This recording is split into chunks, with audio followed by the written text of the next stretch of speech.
Lava Yuva 3 pro মোবাইলের দাম যথেষ্টই কম, মানে ৮-৯ হাজার টাকার বাজেটে আমরা এই ফোনটা পেয়ে যাবো। কিন্তু ফোনটা লুকস ওয়াইজ দেখতে বেশ প্রিমিয়াম লাগে, ফোনের ফিচার স্পেসিফিকেশনেও কিন্তু বাজেট বিবেচনায় আমরা বেশ ভালো পাচ্ছি। এত কম দামে ফোনটা লঞ্চ হওয়া সত্ত্বেও এই মোবাইলে আমরা 90 হার্জের স্ক্রিন রিফ্রেশ রেট আলা ডিসপ্লে পাচ্ছি, বড় ব্যাটারি থাকছে এবং বেশ ভালো ভালো ফিচার স্পেসিফিকেশনই আমরা এই মোবাইলে পাচ্ছি। তো এই ফোনে আমরা কি কি ফিচার স্পেসিফিকেশন পাচ্ছি, মোবাইলটার দাম কত, মোবাইলটা কেমন হবে তোমাদের জন্য, সেই সমস্ত ব্যাপারে বিস্তারিত জানতে হলে ভিডিওটা শেষ পর্যন্ত থাকো, অনেক কিছু জানতে পারবে তোমরা এই মোবাইলের ব্যাপারে। তো শুরু করা যাক আজকের ভিডিও।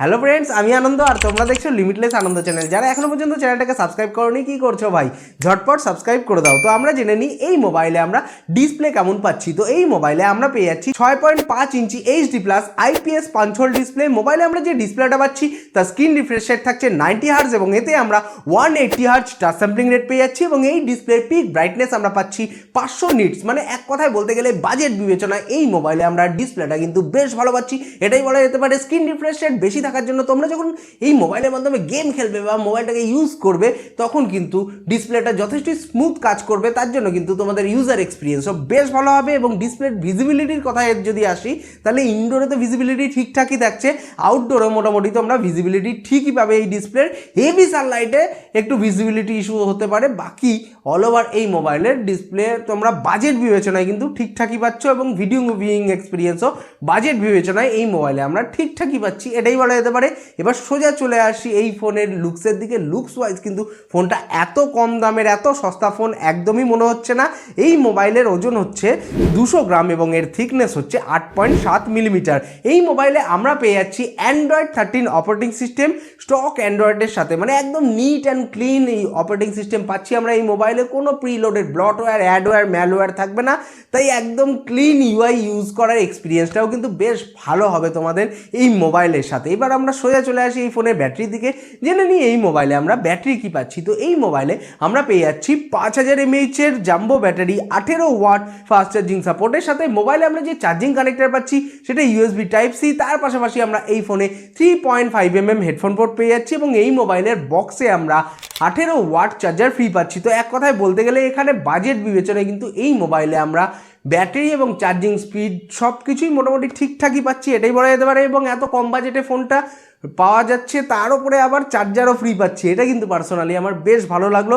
এবার সোজা চলে আসি এই ফোনের সিকিউরিটির দিকে। সিকিউরিটির দিক থেকে দেখতে গেলে এই মোবাইলে আমরা পেয়ে যাচ্ছি সাইড মাউন্টেড ফিঙ্গারপ্রিন্ট সেন্সার এবং ফেস আনলকের ফেসিলিটি। মোবাইলটা আপাতত 3টে কালার ভেরিয়েশনে লঞ্চ করেছে, ফরেস্ট ভিরিডিয়ান, ডেজার্ট গোল্ড এবং মিডিও পার্পল। কোন কালার ভেরিয়েশনটা তোমাদের সব থেকে বেশি ভালো লাগছে অতি অবশ্যই কিন্তু আমাকে কমেন্ট করে জানাতে ভুলো না। এবার আমরা সোজা চলে আসি এই ফোনের ক্যামেরার দিকে, জেনে নিই এই মোবাইলে আমরা ক্যামেরা কি পাচ্ছি। তো এই মোবাইলের রিয়ার সাইডে আমরা পেয়ে যাচ্ছি 50 মেগাপিক্সেলের ডুয়েল ক্যামেরা। প্রাইমারি যে লেন্সটা থাকছে সেটা 50 মেগাপিক্সেলের, এরপরে আমরা একটা এআই লেন্স পেয়ে যাচ্ছি এবং এই মোবাইলের ফ্রন্টে আমরা পাচ্ছি 8 মেগাপিক্সেলের সেলফি ক্যামেরা। এই মোবাইলের রিয়ার ক্যামেরা এবং ফ্রন্ট ক্যামেরা দুটোর মাধ্যমেই ফুল এইচডিতে ভিডিও শ্যুট করা যাবে 30 ফ্রেম পার সেকেন্ডে। তো এখানে বাজেট বিবেচনায় মোটামুটি আমরা এই ফোনে ক্যামেরাটা ঠিকঠাক পাচ্ছি, এটাই বলা যেতে পারে। এই বাজেটের মোবাইলগুলোতে সচরাচর আমরা বিশাল যে হাইফাই ক্যামেরা পাই একদমই না, তো সেই মোবাইলগুলোতে আমরা যা ক্যামেরার কোয়ালিটি পাই মোটামুটি সেরকম কোয়ালিটি পাচ্ছি, বরং তার থেকে একটু বেশি ভালো কোয়ালিটি পাচ্ছি, এটাই বলা যেতে পারে।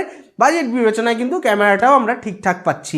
চলে আসি এবার এই ফোনের কানেক্টিভিটির দিকে। কানেক্টিভিটির দিক থেকে দেখতে গেলে এই মোবাইলে আমরা পেয়ে যাচ্ছি ওয়াইফাই 5 ডুয়েল ব্যান্ড, ব্লুটুথ 5 এবং ডুয়েল 4G ভোল্টি। এবার আমরা জেনে নিই এই ফোনে আমরা পারফরমেন্স কেমন পাবো, মানে এতে আমরা প্রসেসর কি পাচ্ছি। তো এই মোবাইলে আমরা পেয়ে যাচ্ছি ইউনিসক T616 প্রসেসর, এটা একটা 12nm অক্টোকর প্রসেসর যার ম্যাক্সিমাম ক্লক স্পিড হচ্ছে 2 GHz এবং এতে আমরা মালি G57 জিপিইউ পাচ্ছি। তো এই মোবাইলের পারফরমেন্সের কথা বলতে গেলে বাজেট বিবেচনায় এই ফোনে মোটামুটি তোমরা পারফরমেন্স ঠিকঠাকই পাচ্ছ, এটাই বলা যেতে পারে। হালকা ফুলকা গেম খেলতে পারবে, মাল্টিটাস্কিং করতে পারবে। এই বাজেটের মোবাইলগুলোতে যেরকম পারফরমেন্স সবাই এক্সপেক্ট করে তার কাছাকাছি পারফরমেন্স তোমরা এই ফোনে পেয়ে যাবে। এই চিপসেটটা যেহেতু 4G সাপোর্ট করে তাই এই মোবাইলে তোমরা 4G সাপোর্ট পাবে, 5G সাপোর্ট পাবে না। মোবাইলটা আপাতত একটা স্টোরেজ এবং র্যামের ভেরিয়েন্টের সাথে লঞ্চ করেছে, এতে আমরা পাচ্ছি 8GB RAM, 128GB internal storage. এই মোবাইলে যে র্যামের টেকনোলজিটা ইউজ করা হয়েছে সেটা LPDDR4X এবং এতে আমরা UFS 2.2 স্টোরেজ টাইপ পেয়ে যাচ্ছি। এছাড়াও এই ফোনে আমরা ডেডিকেটেড সিম কার্ড স্লট পাচ্ছি, মানে একসঙ্গে দুটো সিম আর একটা মেমোরি কার্ড ইজিলি সেট করা যাবে এই ফোনে। আমরা তো সব কিছু জানলাম ফোনটার ব্যাপারে, এবার জেনে নিই এই মোবাইলের দাম কত। তো এই মোবাইলের 8GB RAM 128GB internal storage ভেরিয়েন্টের ভারতের বাজারে অফিসিয়াল বাজার মূল্য হচ্ছে মাত্র 8,999 ভারতীয় টাকার মতো, যেটা বাংলাদেশি টাকায় কনভার্ট করলে মোটামুটি মোবাইলটার দাম এসে দাঁড়াচ্ছে ওই 11,000 বাংলাদেশি টাকার কাছাকাছি। তো ফোনটার ব্যাপারে তোমাদের কি ধারণা, তোমাদের কি মতামত, অতি অবশ্যই কিন্তু আমাকে কমেন্ট করে জানাতে ভুলো না। ভিডিওটা ভালো লেগে থাকলে ভিডিওটাকে লাইক করো, নিজের বন্ধুদের সঙ্গে শেয়ার করো। পরবর্তী ভিডিওতে আবার দেখা হবে। বাই, সবাই ভালো থাকবে, সুস্থ থাকবে।